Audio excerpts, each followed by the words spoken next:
नमस्कार दोस्तों, आज मैं आपको एकादशी पारण में सुनी जाने वाली तुलसी माता की कहानी सुनाने जा रही हूँ। प्रेम से बोलिए तुलसी माता की जय हो, विष्णु भगवान की जय हो। भगवती तुलसी मूल प्रकृति की प्रधान अंश हैं। प्रारंभ में वे गोलोक में तुलसी नाम की गोपी थीं। भगवान के चरणों में उनका अतिशय प्रेम था। रास लीला में उनकी श्री कृष्ण के प्रति अनुरक्ति देखकर राधा जी ने कुपित होकर उन्हें मानव योनि में जन्म लेने का श्राप दे दिया। इससे वे भारतवर्ष में राजा धर्मध्वज की पुत्री हुईं। गोलोक में सुदामा नाम का एक गोप था। भगवान श्री कृष्ण का मुख्य पार्षद था। उसे भी किसी कारण से क्रोधित होकर राधा जी ने दानव योनि में जन्म लेने का श्राप दे दिया। उनके श्राप से अगले जन्म में वह सुदामा शंखचूड़ दानव बना। ब्रह्मा जी के प्रेरणा से भगवती तुलसी का शंखचूड़ दानव से गंधर्व विवाह संपन्न हुआ। ब्रह्मा जी का वरदान प्राप्त कर उस दानव राज ने अपने पराक्रम द्वारा देवताओं को स्वर्ग से निष्कासित कर उस पर अपना अधिकार कर लिया। देवगण एकत्र होकर भगवान विष्णु के शरण में गए। भगवान विष्णु जी ने देवताओं को शंखचूड़ के जन्म एवं वरदान आदि की सब कथा सुनाई तथा उसकी मृत्यु का उपाय बताते हुए उसे मारने के लिए भगवान शंकर को एक त्रिशूल प्रदान किया तथा यह भी बताया कि तुलसी का सतीत्व नष्ट होने पर ही उसकी मृत्यु संभव हो सकेगी। इसका भी आश्वासन भगवान विष्णु ने देवताओं को दिया। अपने कहे अनुसार भगवान विष्णु ने छल पूर्वक तुलसी का सतीत्व नष्ट किया। उधर भगवान शंकर ने त्रिशूल द्वारा शंखचूड़ का वध कर डाला। पतिव्रता तुलसी को भगवान के द्वारा छल पूर्वक अपना सतीत्व नष्ट करने की जानकारी हुई तो अत्यंत शोक होकर उसने भगवान को पाषाण होने का श्राप दे डाला।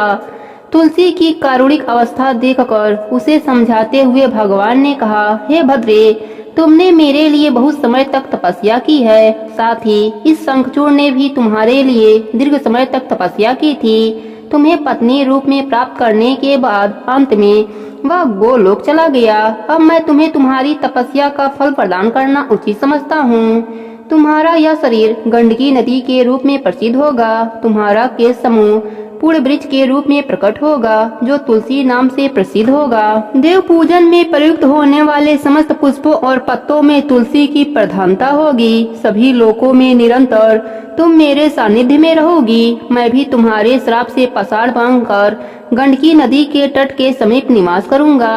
चारों वेदों को पढ़ने तथा तपस्या करने से जो पुण्य प्राप्त होता है वह पुण्य शालिग्राम शिला के पूजन से सुलभ हो जाएगा। उसी समय तुलसी के शरीर से गंडकी नदी उत्पन्न हुई और भगवान हरि उसी के तट पर मनुष्यों के लिए पुण्य फल देने वाले शालिग्राम बन गए। ब्रह्मा जी कहते हैं कि यदि तुलसी के आधे पत्ते से भी प्रतिदिन भक्ति पूर्वक भगवान की पूजा की जाए तो भी वे स्वयं आकर दर्शन देते हैं। अपनी लगाई हुई तुलसी जितना ही अपने मूल का विस्तार करती है उतना ही सहस्त्र युगों तक मनुष्य ब्रह्मलोक में प्रतिष्ठित होता है। यदि कोई तुलसी को संयुक्त जल में स्नान कराता है तो वह सब पापों से मुक्त हो भगवान विष्णु के लोक में आनंद का अनुभव करता है। जो व्यक्ति तुलसी का संग्रह करता है और लगातार तुलसी का वन तैयार करता रहता है वह उतने ही पाप मुक्त हो ब्रह्म भाव को प्राप्त होता है। जिसके घर में तुलसी का बगीचा विद्यमान है उसका वह घर तीर्थ के समान है। वहाँ यमराज के दूत नहीं जाते। तुलसी वन सब पापों का नष्ट करने वाला पुण्यमय कामनाओं को देने वाला है। जो श्रेष्ठ मानव तुलसी का बगीचा लगाते हैं वे यमराज को नहीं देखते। जो मनुष्य तुलसी की महिमा सुनता है वह सब पापों से मुक्त हो अंत में विष्णु लोक को जाता है। प्रेम से बोलिए तुलसी माता की जय हो। एक समय की बात है, एक गांव में एक बुढ़िया माई रहती थी। वह नित्य नदी पर स्नान करती और तुलसी जी को सींचती और तुलसी माता से कहती, हे तुलसी माता सबकी दाता, मैं बिरला सी चूं, तू कर निस्तार मेरा। तुलसी माता अड़ुआ दे, लडुआ दे, पीताम्बर की धोती दे, मीठा मीठा ग्रास दे, बैकुंठ का वास दे, चटके की चाल दे, पटके की मौत दे, चंदन की गांठ दे, झालर की झंकार दे, साई का रास दे, दाल भात का जीवन दे, 11 की मौत दे और कृष्णा की कंधा भी दे दे। बुढ़िया माई रोज तुलसी सींचने के बाद यही बात कहती थी। उसकी बात सुनकर तुलसी माता सूखने लगी। एक दिन भगवान हरि ने पूछा, हे प्रिय, इतनी औरतें तुम्हें सींचती हैं, मीठा भोग लगाती हैं, गीत सुनाती हैं, फिर भी तुम क्यों सूख रही हो? तब तुलसी माता ने कहा, प्रभु, एक बुढ़िया माई रोज मेरे पास आती हैं और रोज मुझसे यही सब बातें कहती हैं। मैं हर बात पूरी कर सकती हूँ, पर श्री हरि का कान्हा कहाँ से ला कर दूंगी? तब भगवान हरि बोले, जब वह मरेगी तब कान्हा देने मैं स्वयं आ जाऊंगा। प्रिय, तू चिंता ना कर। कुछ दिनों के बाद बुढ़िया माई का देहांत हो गया। बुढ़िया माई के अंतिम संस्कार के लिए गांव के कुछ लोग बुढ़िया माई के मृत शरीर को उठाने लगे, तो वह बुढ़िया माई इतनी भारी हो गई कि किसी से भी नहीं उठती। सब गांव वाले बोलने लगे कि बुढ़िया माई तो अपने पूरे जीवन में पूजा पाठ किया था, फिर भी यह इतनी भारी कैसे हो गई? उधर से बूढ़े ब्राह्मण के रूप में भगवान हरि स्वयं वहां आए और पूछने लगे कि क्या हुआ। तब सभी कहने लगे, बुढ़िया माई का शरीर उठ नहीं रहा, लगता है यह पाप भी बहुत करती थीं, इसलिए यह मरने के बाद भारी हो गई हैं। तब भगवान के रूप में प्रभु बोले, मुझे इसके कानों में एक बात कहने दो, शायद उठ जाए। लोग बोले, ठीक है, आप भी प्रयास कर लो। भगवान बुढ़िया माई के कानों में कहने लगे, बुढ़िया माई, मन की निकाल ले, अड़ुआ ले, गड़ुआ ले, पीताम्बर की धोती ले, मीठा मीठा ग्रास ले, बैकुंठ का वास ले, चटके की चाल ले, पटके की मौत ले, चंदन की गांठ ले, झालर की झंकार ले, दाल भात का जीवन ले, एकादशी की मौत ले, और ले श्री हरि का कान्हा भी ले। इतना कहते ही बुढ़िया माई हल्की हो गईं। भगवान अपने कंधे पर उसे ले गए। बुढ़िया माई को मुक्ति मिल गई और वह श्री हरि के साथ बैकुंठ लोक को चली गई। हे तुलसी माता, जैसे आपने बुढ़िया माई पर अपनी कृपा करी, वैसे ही अपने सभी भक्तों पर अपनी कृपा बनाए रखना। प्रेम से बोली तुलसी माता की जय हो, विष्णु भगवान की जय हो। एक बार की बात है, एक गांव में ननद और भौजाई रहती थीं। घर के सभी लोग बेटी को बहुत लाड से रखते थे, परंतु उसकी भाभी अपने ननद से बहुत जलती थी। एक दिन बहू ने अपने सास से कहा, माँ जी, आप अपने बेटी से घर का काम काज क्यों नहीं कराती? पराये घर जाएगी तो बहुत दुख पाएगी। परंतु सास ने कहा कि यह तो बहुत छोटी है, बड़ी हो जाएगी तो सब सीख जाएगी। बेटी का नाम रानी था। वह जब से समझदार हुई तभी से तुलसी माता का पूजा करती, तुलसी सींचती और सुबह शाम घी का दीपक लगाती। तुलसी जी का पूजा करने के बाद ही वह खाना खाती। रानी तुलसी जी से प्रार्थना करती, हे माँ, सोने का लोटा दो और लड्डुअन का थार दो। इस प्रकार सोने का लोटा और लड्डुअन का थार आ जाता था। रानी वह ले जाकर अपने माँ को दे देती। इसी तरह उनका घर चल रहा था। उनके घर में कभी अन्य धन की कमी नहीं हुई। एक दिन उसकी माँ अपने बेटे से बोली, बेटा, रानी का विवाह का समय हो गया है, तुम उसके लिए घर बार खोज दो। तभी उसकी भाभी बोली, मेरे जान पहचान की एक शादी है, रानी की शादी वहीं कर दिया जाए। रानी की शादी हो गई। वह बहुत ही गरीब थे। सुबह हुआ तो रानी ने अपने सास से कहा, मैं पहले तुलसी जी का पूजा करूंगी, उसके बाद ही अन्य ग्रहण करूंगी। सास बोली, हमारे यहाँ तो तुलसी का पौधा नहीं है। रानी को उसके ननद के साथ पड़ोस में लगी तुलसी के पौधे के पास भेज दिया। रानी ने तुलसी की पूजा करी और वही मांगा जो हमेशा मांगती थी। सोने के लोटे में जल दो और लड्डुअन का थाल दो। दोनों चीजें उसके सामने आ गए। रानी ने वह लोटा और थाल पड़ोसन को दे दिया। पड़ोसन तो बहुत खुश हुई और कहा, बहू, तुम रोज पूजा करने आ जाया करो। जब वह दोनों घर आए तो ननद ने अपने माँ से पूरी बात बताई। सास गुस्से से बोली, अब देखती हूँ कि यह अब कैसे तुलसी पूजा करने पड़ोस में जाती है। सुबह रानी ने तुलसी पूजा के लिए कहा तो सास पहले से ही गुस्से में बैठी हुई थी। उसने कहा, कोई पूजा नहीं होगी, चलो काम काज पर लग जाओ। रानी बहुत दुखी हुई। उसने कुछ भी नहीं खाया। इसी तरह 4-5 दिन निकल गए और वह भूखी प्यासी ही रही। रात में तुलसी माँ ने सपने में दर्शन दिया और बोली, बेटी, तुम आजकल मुझे जल से क्यों नहीं सींचती हो? मेरी पूजा पाठ भी नहीं करती, दिया भी नहीं जलाती और कहानी भी नहीं सुनती। तब रानी ने कहा, मेरे ससुराल में तुलसी का पौधा नहीं है तो मैं कैसे पूजा करूं? तब तुलसी माँ ने कहा, उठो और घर के आंगन में देखो, वहाँ तुलसी का पौधा है। रानी जब सुबह उठी तो उसने सच में आंगन में तुलसी का पौधा देखा और उसमें हीरे मोती लटक रहे थे। वह बहुत खुश हुई और पूजा की थाली लेकर आई और जल से तुलसी जी को सींचा, घी का दिया जलाया, परिक्रमा किया और उसने वही कहा, हे माँ, सोने के लोटे में जल दो और लड्डुअन का थाल दो। दोनों चीज उसके आगे आ गए। बहू ने ले जाकर वह दोनों चीज अपने सास को दे दिया।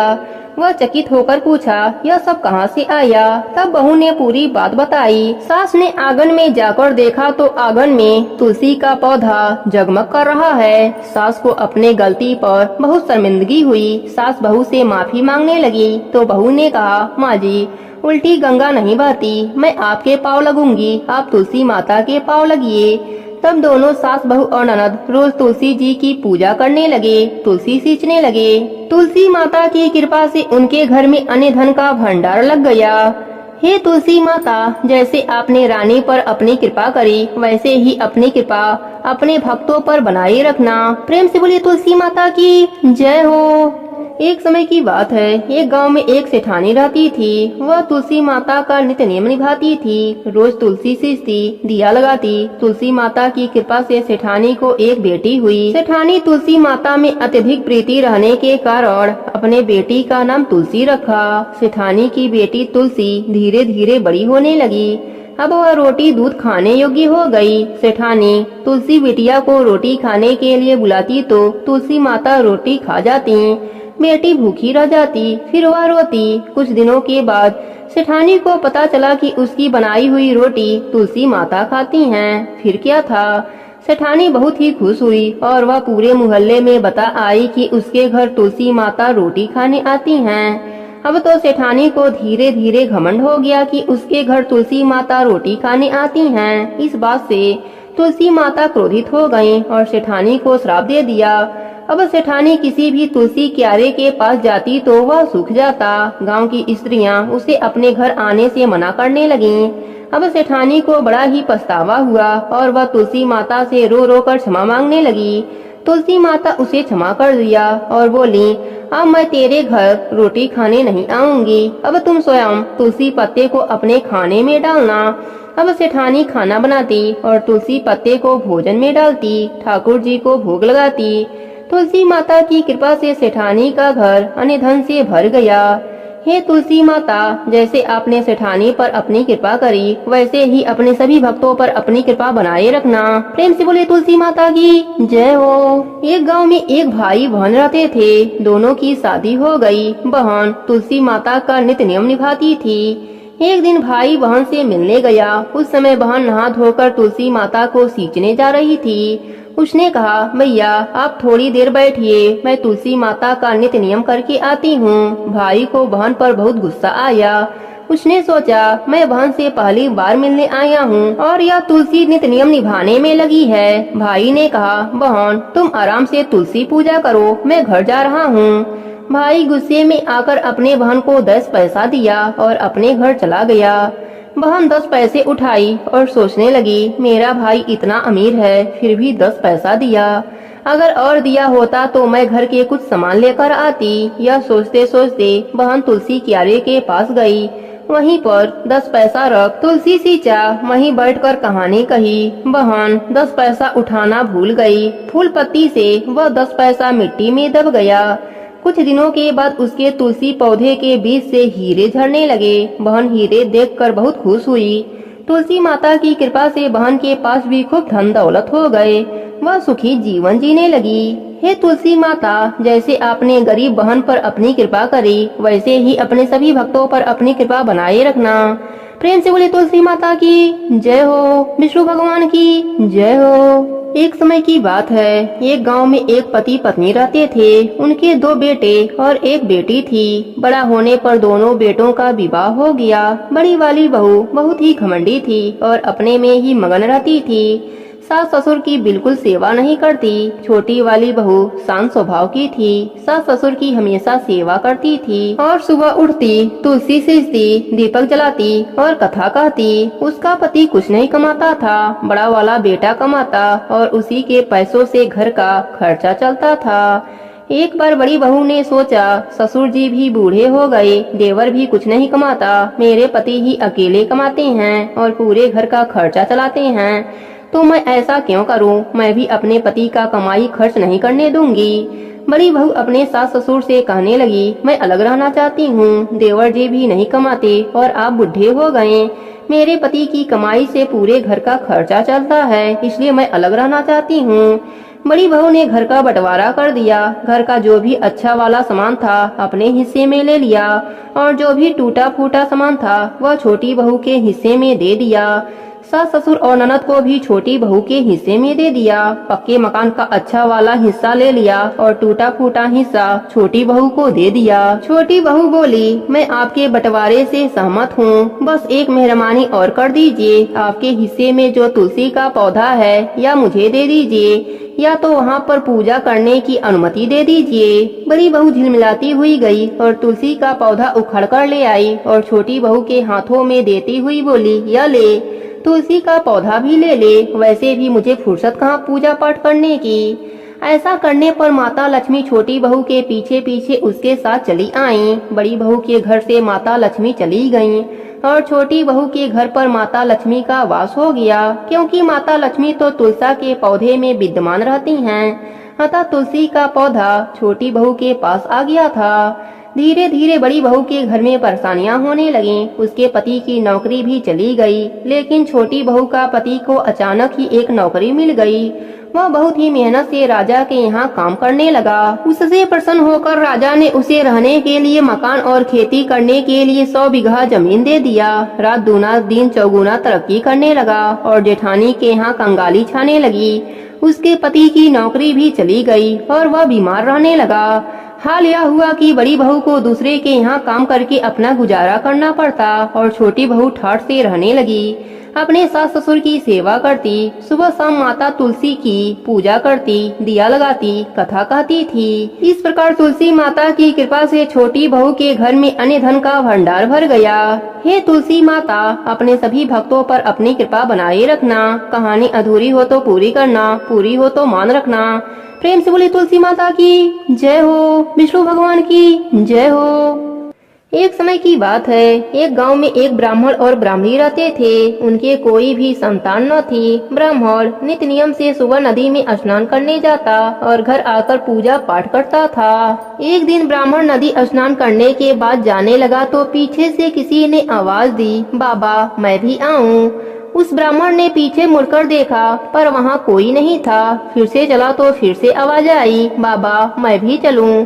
ब्राह्मण ने सोचा कोई दिखाई तो देता नहीं, कौन बुला रहा है। फिर ब्राह्मण ने कहा, भूत प्रेत हो तो मत आना, कोई देव हो तो आना। इतने में एक छोटी सी कन्या आई और बोली, बाबा मैं भी आपके घर आऊंगी। ब्राह्मण ने अंगुली पकड़ाई और उसे घर लेकर आ गया। घर आने पर उसकी स्त्री बोली, यह कन्या किसकी है? वह कन्या बोली, माँ मैं तेरी हूँ। ब्राह्मणी ने ब्राह्मण से पूछा, क्या बात है? ब्राह्मण ने सारी बात बताई। उन दोनों ने उसे बेटी कहकर पुकारा। वह दोनों पति पत्नी खुश हुए और बोले, इसका क्या नाम रखें? ब्राह्मण बोला, इसका नाम तुलसी रख देते हैं, यह हमारे आंगन की तुलसी है। अब तुलसी खेलने कूदने लगी। माता पिता भी उसे बड़ा ही प्रेम करते थे। वह बड़ी हुई तो माता पिता उसकी शादी की चिंता करने लगे। तब तुलसी बोली, मेरी चिंता आप मत करो, मुझे तो स्वयं श्री हरि लेने आएंगे, आप लोग तैयारियां करो। शादी का मुहूर्त निकला। कार्तिक शुक्ल एकादशी के दिन तुलसी जी का विवाह शालिग्राम जी के साथ हो गया। जब तुलसी जाने लगी उसके माता पिता रोने लगे, बेटी हम तुम्हें कहाँ लेने आएंगे? तब तुलसी ने कहा, माता पिता आप मेरी चिंता मत करना, मेरा ससुराल द्वारिका धाम है, आप जब याद करोगे तो मैं आ जाऊंगी। आप अपने आंगन में तुलसी लगाना, उससे मन को शांति मिलेगी। आंगन की तुलसी को आप सदा ही हरा रखना, उसकी पूजा अर्चना करते रहना। इतना कहकर तुलसी विदा हो गई। ब्राह्मण ब्राह्मणी अपने आंगन की तुलसी की पूजा अर्चना करने लगे। कुछ दिनों के बाद ब्राह्मण ब्राह्मणी की मृत्यु हो गई। उन्हें लेने बैकुंठ लोक का विमान आया और वह दोनों ब्राह्मण और ब्राह्मणी बैकुंठ धाम को चले गए। हे तुलसी माता, जैसे आपने ब्राह्मण और ब्राह्मणी पर अपनी कृपा करी, वैसे ही अपने सभी भक्तों पर अपनी कृपा बनाए रखना। कहानी अधूरी हो तो पूरी करना, पूरी हो तो मान रखना। प्रेम से बोली तुलसी माता की जय हो, विष्णु भगवान की जय हो।